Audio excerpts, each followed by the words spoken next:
Mother Margaret, would you please move your teacup? It's blocking the table centerpiece, Evelyn said, her voice sweet but sharp enough to cut glass. I slid the cup aside, ignoring the way her friends stared at me, all young, polished, glittering like trophies. Oh, I'm sorry, I murmured. Old habits. She smiled, too wide to be kind. Yes, old habits. You've been retired for, how long now? 3 years. 5, I said quietly. Her friend giggled. That's such a long time to sit at home. Evelyn laughed with them. Oh, she's not sitting at home. She's living here in our house. Daniel and I insisted. I looked down at my hands. My own son's wife made me sound like an unwanted guest. Evelyn, I said, this was my home long before it was yours. She raised her glass. Of course. We're just modernizing things. You know how it is, younger generation taking charge. Another woman leaned forward. Didn't you used to run some kind of company? Some kind. I bit back the urge to laugh. Yes, I said. Grace and I built it from nothing. We. Evelyn interrupted, her tone sugar-coated. Oh, she means my company now. Mother founded it, but I handle everything these days. She doesn't really understand how fast business moves anymore. Her friends nodded, smiling politely, pretending not to notice my humiliation. I stared at Evelyn, her perfect curls, her diamond earrings, the pride in her eyes. I saw what I had missed for years. She didn't just want to replace me. She wanted to erase me. Too old to understand business? I repeated softly. Evelyn's smile widened. Oh, don't take it that way, Mother. You've done your part. You should rest, play with Sophie, bake cookies. Leave the rest to us. Cookies, I whispered. After 40 years of running an empire, I'm reduced to cookies. Her laughter filled the room. Oh, come now, don't be dramatic. You've earned a peaceful life. Daniel walked in just then, adjusting his tie. Everything all right here? Evelyn reached for his hand, smiling sweetly. Perfect, darling. Your mother's just being sentimental again. He looked at me uneasy. Mom, maybe. I'm fine, I said sharply. Just enjoying the company. Evelyn poured more champagne. Let's toast. To new beginnings. To progress. Her glass clinked against the others. Mine stayed untouched. You should drink, Mother, she teased. Or is that too much for your heart? I looked up slowly. My heart's stronger than you think. The laughter faltered for a second, then picked up again. She changed the subject, talking about sales, expansions, investors, words I used to own. Each sentence was a knife. When they finally left, the room was quiet. I sat alone at the long dining table, staring at the half-eaten fruit tart she had ordered from some fancy bakery. I used to bake those myself. Daniel came back, loosening his tie. Mom, Evelyn didn't mean anything. She's just confident. Confident, I repeated. Is that what they call it now? She's done a lot for the company, he said, avoiding my eyes. You should be proud. I am proud, I said. I'm proud I built something strong enough to survive her. He frowned. Please don't start, Mom. We're all on the same team. No, Daniel, I said quietly. We're not. He sighed and left, closing the door too gently, like he was afraid I'd break. For a long time I sat in silence. The ticking clock was the only sound. My reflection in the mirror looked older than I felt. The woman who once led boardrooms now sat forgotten in her own home. I stood and walked to the window. Outside, the rose bushes I planted years ago were still in bloom. I remembered the day Grace and I decided to start the business. In a garage with one sewing machine and 2 dreams. He'd said, we'll build something that lasts. I smiled faintly. It had lasted, just not as we imagined. From the hallway, I heard Evelyn's laughter again, sweet and venomous. I clenched my fist. She thought she'd won. He thought age made me weak. But she had no idea what kind of fire sleeps inside a quiet woman. I whispered to myself, the words calm and steady. That was the day I stopped being their quiet shadow. The next morning, the house was too quiet. When Evelyn's world goes silent, it usually means she's plotting. I found Nora in the hallway, whispering into her phone. She froze when she saw me. What's wrong? I asked. She hesitated. Mrs. Evelyn asked the driver to take her downtown. Said she has a special meeting. I frowned. On a Sunday? She told Mr. Daniel to wear his gray suit, Nora added softly. Said it was an important announcement. My stomach tightened. Announcement. Yes, ma'am. But she said, you don't need to come. I smiled faintly. Of course she did. I went upstairs, changed into my old navy coat and tied my hair back. If Evelyn didn't want me there, I definitely needed to be. The glass building of Grace Interiors shimmered under the morning sun. My name still sat on the golden plaque by the entrance, though it hadn't been polished in months. Inside, the receptionist blinked when she saw me. Mrs. Margaret. I didn't know you were coming. Neither do they, I said. Keep my visit between us. I took the elevator up to the top floor. As the doors opened, I heard laughter. Evelyn's voice, bright and cutting. Ladies and gentlemen, she said, thank you for coming on such short notice. Daniel and I wanted to make a few necessary adjustments to our leadership structure. I stayed by the glass door unseen. Through the clear panel, I watched her standing at the head of the table, dressed in a white blazer that looked too pure for her intentions. Daniel sat beside her, silent, his shoulders tight. Our company, she continued, needs younger vision. The world has changed.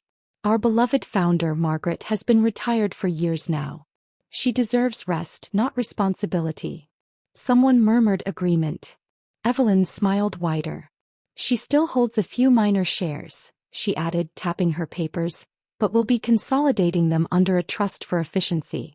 It's time to let go of old systems and old sentimentality. Old sentimentality. My life's work. I gripped the doorframe. A man at the table asked, will Mrs. Margaret be informed? Evelyn's tone turned playful. Oh, she'll know eventually. But you know how she is, too attached to the past. We're just helping her move on. The room chuckled. Daniel's voice finally broke through. Maybe we should wait until she's told. Evelyn touched his arm. Darling, this is for her own good. You know she hates meetings. He looked away. Coward. I whispered under my breath. You used to stand for something, Daniel. The board secretary raised a question about my founding agreement. Evelyn waved it off. Outdated paperwork. Nothing to worry about. Once we transfer the signatures, it'll all be under my name. Sorry, our name. My nails dug into my palm. Every sentence peeled another layer of trust off my heart. I pushed the door open slightly, just enough to hear every word. Someone joked, she must be clinging to those pity shares. Evelyn laughed. Loud, cruel, unrestrained. Exactly. Grace left her enough to play pretend. But real business requires real brains. The room erupted in laughter. For a moment my breath caught. Grace, my husband, was gone, but hearing his name twisted inside me like a blade. I wanted to storm in, scream, remind them who built this place brick by brick. But I didn't. Instead, I straightened my coat, wiped the corner of my eye, and whispered to myself, not yet. Evelyn's voice grew bolder. Let's finalize it. Once the transfer's done, we'll modernize everything. A new logo, new leadership, maybe even move the headquarters. Fresh start. Fresh start. Code for erasing me. Daniel nodded weakly. Whatever you think is best. Evelyn smiled at him like he was her obedient assistant, not her husband. That was when Leo, my old lawyer, entered carrying a folder. Oh, Evelyn, I received your request, he said. You're transferring all senior shares to yourself? Yes, she said. Effective immediately. He paused. Does Mrs. Margaret approve? Evelyn's jaw tightened. She doesn't need to. I'm her proxy now. Leo's eyes flicked toward the glass door right where I stood.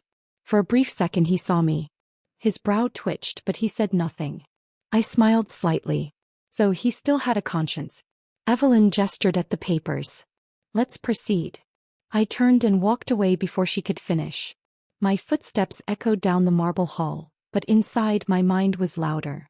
Every word she said replayed like static in my head. Useless, outdated, pity shares. At the elevator I caught my reflection in the metal doors. The woman staring back wasn't defeated. She was furious and awake. When I reached the lobby, the receptionist stood nervously. Did it go well, Mrs. Margaret?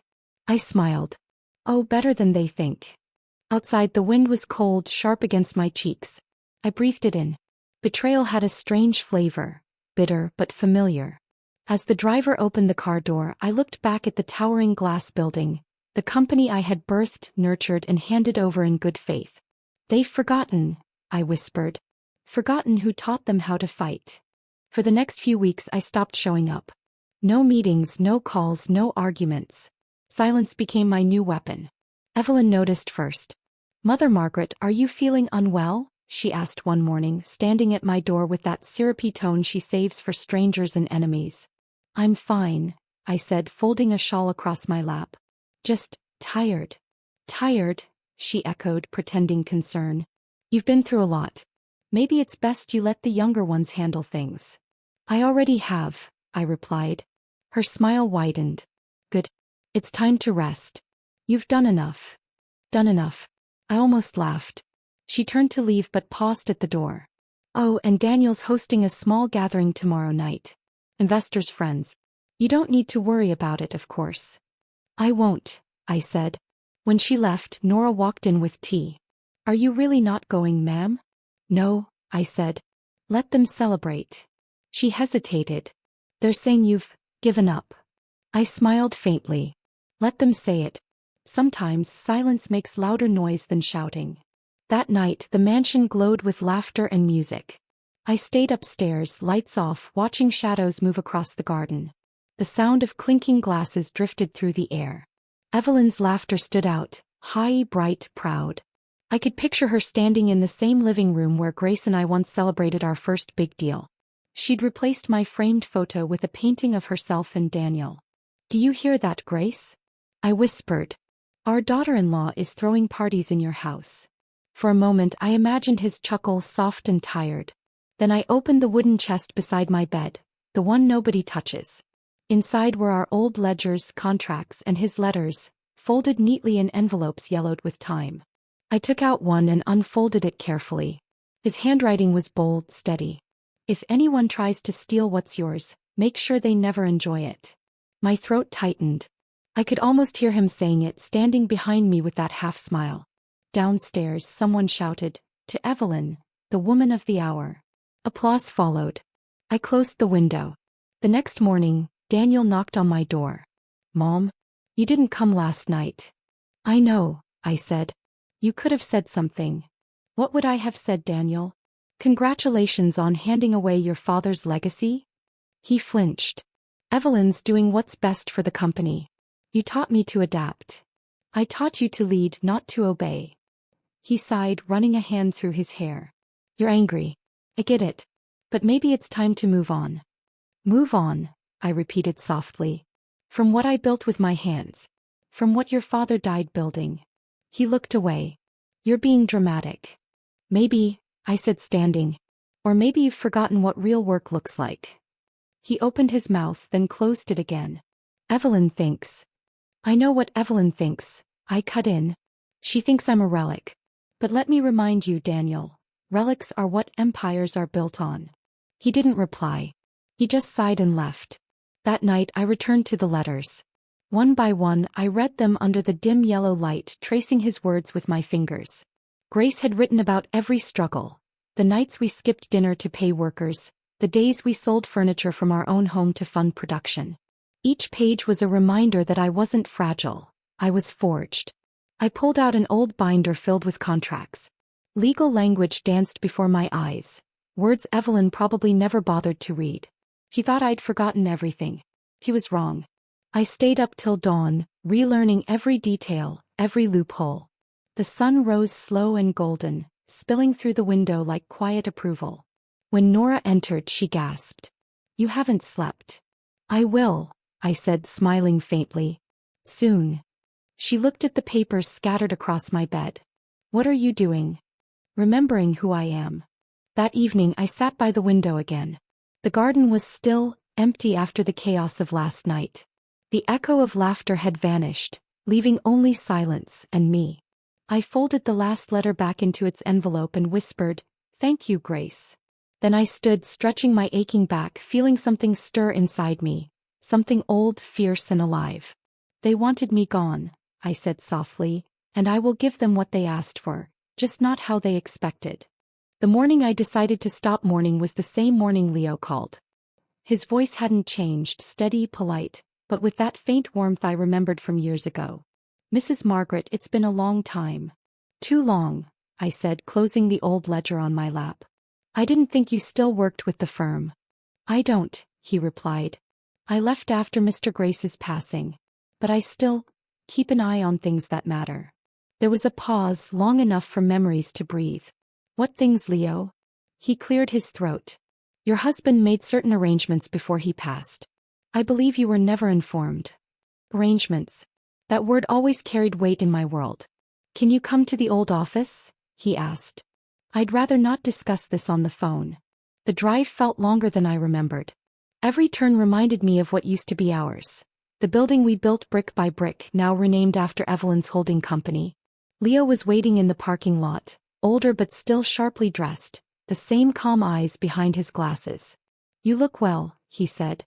I look old, I replied, smiling faintly. Let's get to it. We sat in a small private room at the back of the office. He placed a brown folder on the table, sliding it toward me. What's this? I asked. He adjusted his glasses. Proof that Mr. Grace never trusted anyone completely. Not even the board. I opened the folder. Inside were stamped documents, legal seals, and a trust deed bearing my name. Leo continued. Before he passed, he moved 30% of the company shares into a trust. It's in your name, and cannot be transferred without your written will. Evelyn doesn't know. For a moment I couldn't breathe. 30%? He nodded. Enough to block any major decision if you wish. It was his safety net for you. I pressed my hand over my heart. Grace's voice echoed in my mind. If anyone tries to steal what's yours. Why now? I whispered. Why tell me after all this time? Because I saw the latest filings, Leo said quietly. Evelyn's consolidating power. She's planning to sell a major division, one your husband founded himself. I thought you should know before it's too late. I looked up, meeting his eyes. Thank you, Leo. Truly. He smiled faintly. Mr. Grace told me once, if Margaret ever falls, it'll only be to rise higher. I always believed him. That night I sat by my window again. The house was silent. Evelyn and Daniel were away. Some investor retreat paid for with my late husband's money.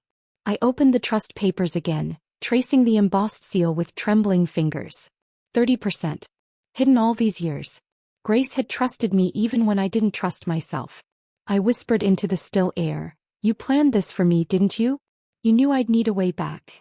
Over the next few days I began my quiet performance. At breakfast I coughed deliberately, pressing a hand to my chest. Evelyn frowned. Mother, are you all right? I'll live, I said softly. But I'm not as strong as before. Maybe it's time I rest for good. Her eyes lit up for a second, too quickly. You mean, step back permanently? I nodded slowly. Yes. I've had my time. Oh, Mother, she said, putting on that pitying tone again. You've done so much. Don't worry, Daniel and I will take care of everything. I'm sure you will, I said, hiding a smile. That afternoon she called the board again, this time without even pretending to invite me. I stayed in my room drinking tea, listening to their muffled laughter through the hallway. Let them laugh. Every empire needs a calm before the quake. 2 days later I met Leo again, this time at my lawyer's office downtown. I'll need to make some changes, I told him. Changes? He asked, leaning forward. Yes. To my will. To my accounts. To everything. He raised an eyebrow. You're planning something. I'm planning peace, I said quietly. For myself and for Sophie. Sophie. My granddaughter, I said, a smile touching my lips for the first time in weeks. She's the only one who still visits because she wants to, not because she has to. Leo nodded. I remember her. Bright girl. I signed the first set of papers. I'm setting up a foundation, under her name. Education, housing, women's support. I'll fund it with private accounts Evelyn doesn't even know exist. He hesitated. If she finds out. She won't, I interrupted. Let her believe I'm dying. Back home, Evelyn burst into my room one evening. Mother, the doctor says you refused to schedule your follow-up. I'm tired of hospitals, I said. If it's my time, it's my time. She sighed dramatically. Please don't talk like that. I reached for her hand, cold and perfectly manicured. Promise me you'll take care of Sophie. She blinked, surprised. Of course. I smiled faintly. Good. She left thinking she'd finally won. But downstairs, in the quiet of my study, I locked the door and whispered to myself, "You always underestimate the dying." I opened my laptop, transferring the final funds to the foundation account. With every click, my pulse grew steadier. Evelyn thought power meant control. She never understood. True power is quiet, invisible, patient. I glanced at Grace's portrait on the wall. "You hid the shares, my love," I murmured. "But I'll turn them into something even you never imagined." Outside, the night stretched calm and endless, the kind of silence that comes before a storm. I leaned back in my chair, watching the screen glow softly in the dark.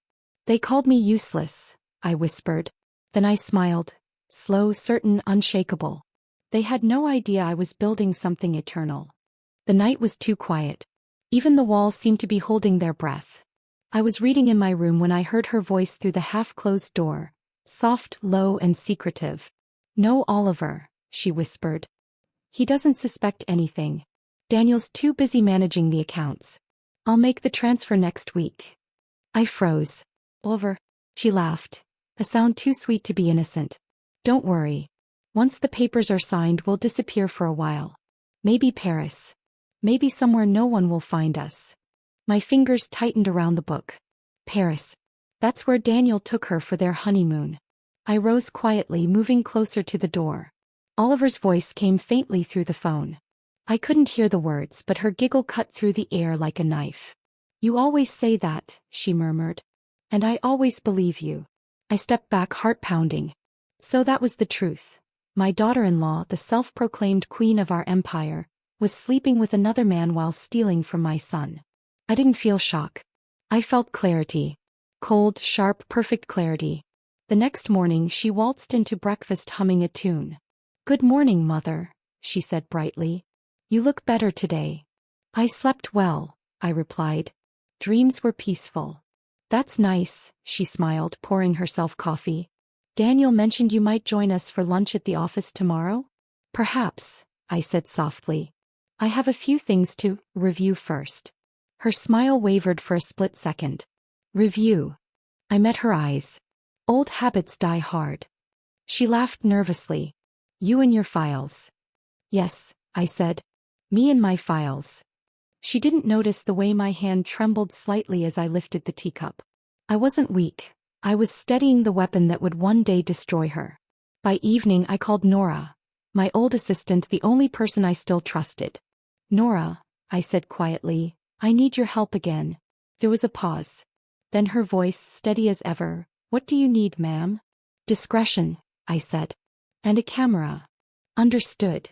We met the next morning at a small cafe near the river. She looked older, but her eyes were the same, sharp, loyal, and unafraid.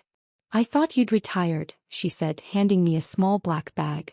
"I did," I replied. "But sometimes retirement has to wait." "What are we looking for?" "Evelyn," I said. "And a man named Oliver." Nora's lips tightened. "Affair." "And fraud," I whispered. "She's selling what's not hers." That afternoon, I followed Evelyn's car. Nora drove, keeping a safe distance. Evelyn stopped at the old wine bar near the marina. Through the tinted windows, I saw them, Evelyn and Oliver, sitting close, laughing. Her hand brushed his wrist like it had done to Daniel once, years ago. "Record this," I said. Nora raised the camera, silent and precise. Evelyn leaned forward, whispering something in his ear. Then she kissed him. The camera clicked softly. "Got it," Nora murmured. I exhaled slowly. "Good. Keep recording." They spoke for nearly an hour. Oliver handed her a folder. Thick, sealed, marked confidential. He tucked it into her bag. When she left, I saw her expression. Triumphant, careless, glowing with victory she didn't deserve. I sat there in the car watching her walk away and whispered, "My poor Daniel. You gave her everything." That night I couldn't sleep. I walked into Daniel's room where his childhood trophies still lined the shelf. I touched one, a small golden cup. Regional Business Fair. Age 16. He'd been so proud that day. Grace had said, "He's just like you, Margaret, loyal to the wrong people but too kind to see it." I swallowed the lump in my throat. The door creaked open. Nora stood there. "I copied the footage," she said softly. "And the audio." "Audio?" Yes, she said, handing me a flash drive. The bar had microphones for security. I pulled the feed. You're brilliant, I whispered. She smiled. What will you do with it? Not yet, I said. Let them believe they're safe first. The next morning, Evelyn burst into my room again, pretending to care. Mother, Daniel said you looked pale at dinner. Are you all right? I'm fine, I said, forcing a smile. Just thinking about the past. You shouldn't stress yourself, she replied. Rest. Let us handle the business. I intend to, I said softly. Completely. She left, satisfied. Nora appeared from the hallway once she was gone. You're really not going to confront her? Not yet, I whispered. The snake isn't dangerous when it's crawling. It's dangerous when it thinks it's safe. Nora frowned. So what's next? More proof, I said. We'll follow the money, the transfers, the fake invoices, every lie she's built. I don't want just scandal, Nora. I want destruction. By nightfall, the first pieces of her empire were already in my hands. Her secret accounts, her phone logs, her love letters. Nora laid them out neatly on the desk. She's been planning this for months, Nora said. The man, Oliver, he's a corporate broker. He's helping her sell controlling interest overseas. I stared at the documents, my heart strangely calm. She's not just betraying Daniel, I said. She's betraying Grace. She's betraying everything we built. Nora nodded. What will you do? I looked up at her, my voice low and certain. When a snake shows you its skin, I said, don't step back. Crush it before it bites again. I hadn't hosted a dinner in years. Evelyn insisted on choosing the menu. She liked control even over plates and candles. Oh, Mother, this is lovely, she said as staff hurried around setting the table. I didn't think you had the energy for such a night. I didn't either, I smiled. But tonight felt necessary. Daniel kissed my cheek. It's good to see you doing something for yourself again. For family, Daniel, I corrected gently. Always for family. He nodded, not sensing the storm that was about to break. The dining room shimmered with golden light. Crystal glasses, silver cutlery, laughter. All the illusions of peace. Evelyn laughed the loudest, her voice carrying over everyone else's. You know, she said, touching Daniel's arm, once the transition is final, things will be much smoother. Less confusion. Transition? I asked softly. She blinked. Oh, I just meant the business changes. You don't need to worry about that. I see, I said. So many things I don't need to worry about these days. She chuckled, thinking she'd won. That's what family is for, to take the burden off your shoulders. Indeed, I replied. Family carries what matters. The way she smiled at me then, smug, rehearsed, almost made me laugh out loud. When dinner began, I watched her move around the table, her laughter spilling into every corner like perfume. She had no idea the scent would soon turn to smoke. Between courses, I cleared my throat. I have something to say. Evelyn froze mid-sip. Daniel looked up. Mom. I stood slowly, holding the folder I'd placed by my chair. It's been a long road. Your father and I built something with blood and faith. But lately I've been thinking, maybe it's time to pass things on. Evelyn's eyes gleamed. Oh, Mother, that's wonderful. We can handle everything from here. You deserve to rest. Exactly what I thought, I said. So I've prepared the documents. Her breath caught. Daniel reached out, confused. Documents? Yes, I said, sliding them across the table. A transfer of all my shares, to family. The room went still.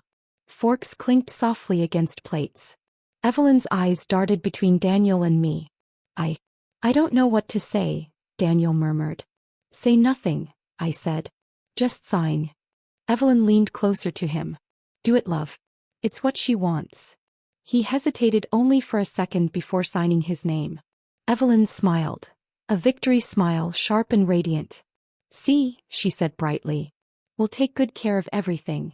I looked at her, calm and still. I'm sure you will. Dessert was served.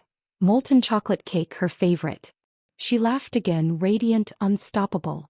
This is truly the beginning of something new, she said. Thank you, Mother. You've made the right decision. I set down my spoon. You're welcome. Something in my tone made her glance at me. You sound different. Do I? I asked. Perhaps I finally sound free. She frowned slightly. Free from what? From pretending I don't see. The laughter faded. Daniel looked confused. Mom, what are you talking about? I folded my hands. The transfer you signed, it's already been registered. Evelyn leaned forward. Wonderful. That means. It means, I said slowly, the Sophie Foundation now holds all 30% of my shares, locked until your daughter turns 21. Silence. The kind that crushes air. Evelyn blinked. What did you just say? I smiled faintly. You heard me. It's irrevocable. No one, not even Daniel, can touch those shares. Her hand trembled. You can't. I can, I said quietly. Your husband just signed his consent. Daniel looked between us, pale. Mom, what do you mean? The foundation? Sophie's future, I said softly.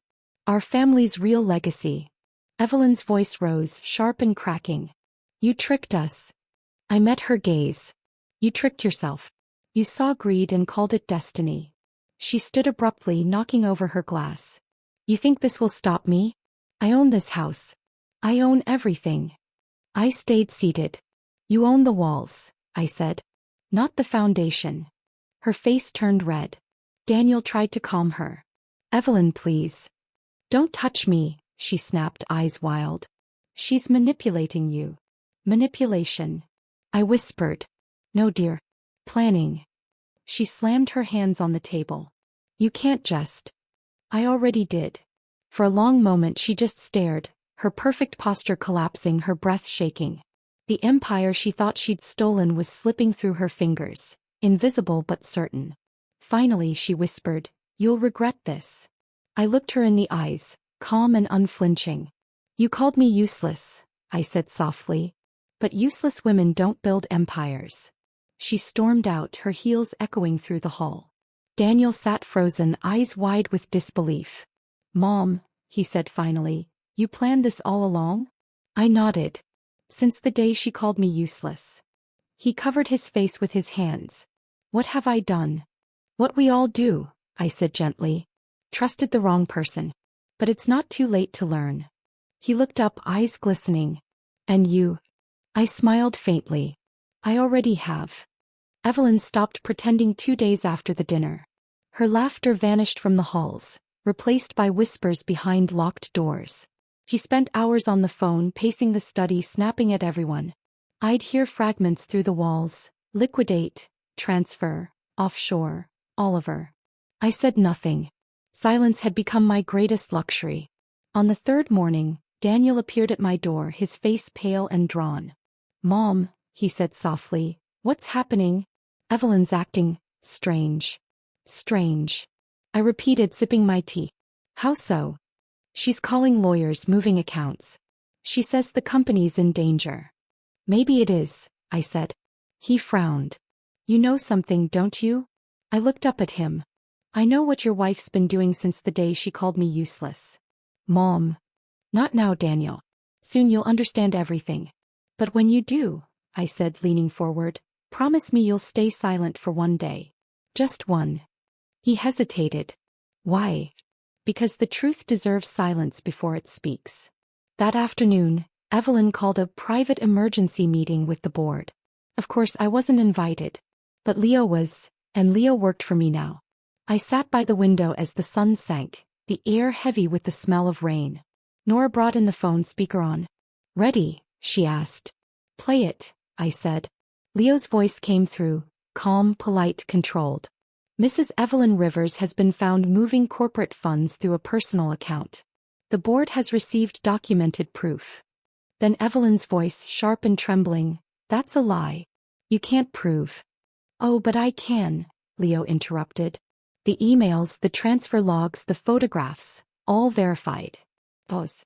Then murmurs. Then silence. Finally someone, probably Mr. Patel, the senior partner, said coldly, Mrs. Rivers, the board hereby suspends your authority effective immediately. Evelyn gasped. You can't do this. I can, Leo said, on behalf of the true shareholder, the Sophie Foundation. Her voice cracked. Margaret. I smiled faintly at the sound of my name, spoken like a curse. An hour later, Daniel burst into my room wild-eyed. Mom, the board, Evelyn's being investigated. They say she stole from the company. Did she? I asked quietly. He sank into the chair. I don't know anymore. You do, I said. You just didn't want to see it. He covered his face. She said it was all for us. That she'd make the company stronger. She made it hers, I said softly. And you helped her. His hands dropped. You planned this. You set her up. No, I whispered. She set herself up. I just made sure the lights were on when she fell. He looked at me for a long time, searching for warmth that wasn't there. Mom, what's happening to us? What always happens, I said. Truth is catching up. By evening, the news broke publicly. CO Evelyn Rivers suspended amid fraud scandal and affair allegations. The words flashed across every business channel. Reporters camped outside the gate, shouting her name. She didn't come out. She was inside, screaming, smashing things. From my room upstairs, I heard glass break. Then her voice, Oliver. Answer me. Please. She called him over and over. But Oliver never answered. He was gone with her hidden accounts. The irony almost made me laugh. The thief had been robbed. Later that night, Daniel came again, eyes red, hands trembling. She's gone, he said. She took the car, her jewelry, everything. I don't even know where. She'll surface, I said calmly. They always do when the money runs out. He looked like a child again, broken, lost. How could she do this to me? How could she not? I said softly. She did it to everyone else. He sat down, shaking his head. I should have listened to you. No, I replied. You should have seen her. Listening doesn't matter if your eyes stay closed. He started to cry, quiet, heavy sobs that filled the silence. For a long time I said nothing. Then when his tears slowed, I stood and walked to him. He looked up, eyes wet and desperate. Mom, I'm sorry. For everything. For choosing her. For believing her lies. For letting you down. I placed my hand on his shoulder. My voice was low, steady, cold but not cruel.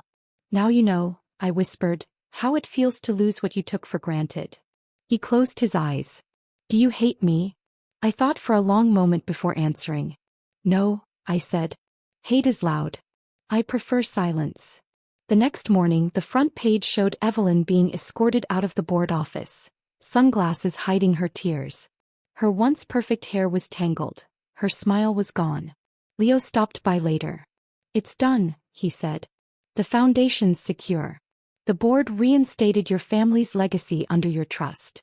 Evelyn's out for good. Any word on Oliver? I asked. He smiled faintly. Interpol's looking. He drained her accounts. She's broke. I nodded. Fitting. He hesitated. You don't seem happy. I'm not, I said. Revenge doesn't heal wounds, Leo. But it stops the bleeding. He nodded slowly. So what now? Now, I said, gazing out the window where the rain had finally stopped, we rebuild. That night I walked through the empty hall. The laughter was gone. So was the arrogance. What remained was quiet, heavy but peaceful. Nora met me at the stairs. It's over, she said softly. Nothing's ever over, I replied. But maybe it's beginning again. I looked at Daniel's closed door, the sound of him crying still faint inside. My heart ached, not from victory but from everything victory had cost. I whispered to myself, Grace, we did it. But I wish you'd been here to see it. Then turning toward my room, I thought of Evelyn one last time, her smile, her pride, her fall. Sometimes karma doesn't roar. Sometimes it just waits for silence. The mansion feels larger now. Too large. Every sound carries. Footsteps, clocks, the whisper of curtains moving in the breeze. I used to think this house was alive with laughter, ambition, and noise. Now it only breathes memories. It's been 6 weeks since the dinner that ended everything. Evelyn is gone. Her name wiped from the company, her photographs quietly removed from the walls. Daniel moved out too, renting a small apartment downtown. He said he needed space to find himself. I didn't argue. Some lessons require solitude. I walked through the hallway where her laughter once echoed, sharp, confident, poisonous. The silence feels almost sacred now. Nora meets me in the dining room. The board meeting went well, she says softly. Your new directors voted to expand the foundation. The scholarship program is ready. I nod. Good. Let Sophie's name build something real. Something that outlasts all this noise. She smiles. You've done it, Mrs. Rivers. You've rebuilt everything. I pause. No, I say. I just repaired what they tried to break. She understands, then quietly leaves. The afternoon sun pours through the tall windows, soft and golden. Dust floats like old spirits in the light. I move slowly, touching the furniture, the frames, the door handles. Everything here has witnessed both my humiliation and my rise. In the study, I stop before the portrait of my husband, his familiar eyes steady and kind. You'd laugh if you saw this place now, I whisper. Your golden daughter-in-law turned out to be a viper. But don't worry, I handled it the way you taught me. Quietly. I smile faintly. You once told me power doesn't need noise. You were right. I make my way upstairs. Sophie's laughter echoes from her room, a sound bright enough to fill the emptiness. She runs out, barefoot, curls bouncing, clutching a drawing. Grandma, she shouts. Look what I made. She holds up a picture of a big house, 2 stick figures and a heart in between. Who's that? I ask, kneeling. You and me, she says proudly. And that's the garden you said we'd plant. I smile, brushing a loose curl from her cheek. It's beautiful, sweetheart. She tilts her head. Grandma, are you happy now? Her question lingers, soft but piercing. I look around at the grand staircase, the quiet walls, the memories that still hum under every beam. Happiness. What a strange word. I think of Grace's laughter, of Daniel's betrayal, of Evelyn's smirk, of every tear I swallowed so no one would see me break.